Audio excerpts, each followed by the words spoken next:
the other thing I want to mention actually is the guest thing. I find this really interesting because I feel like we've approached a lot of people and pretty much everybody's always said yes, because everybody loves to be on a podcast that I find.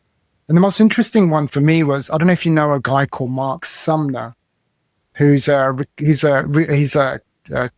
technology recruitment guy. He's got a decent following on LinkedIn. Anyway, he met Stephen Bartlett at an event, and he just said to him, look, would you mind joining me for my podcast? This was last year, by the way. So he was still pretty big back then. And he said yes.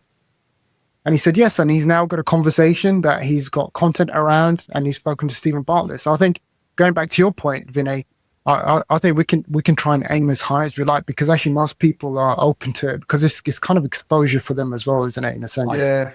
I'd wholeheartedly agree. There are a couple of guests I've had on my show who I fanboyed over massively. Not as big as Stephen Bartlett, I must say. Yeah.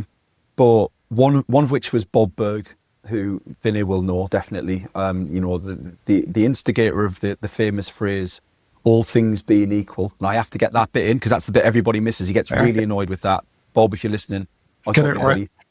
All things being equal, people will buy from other people that they know, like, and trust.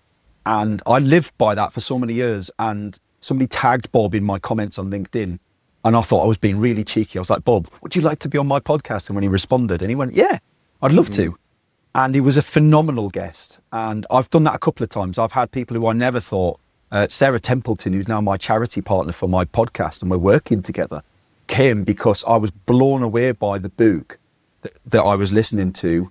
And I had the audacity to send her an email and thank her for it and ask if she'd be on my podcast. And she said, yeah. And so they're just people like us. They're all publicity is good publicity. And I think that's fair game. But I think this leads into a really interesting point.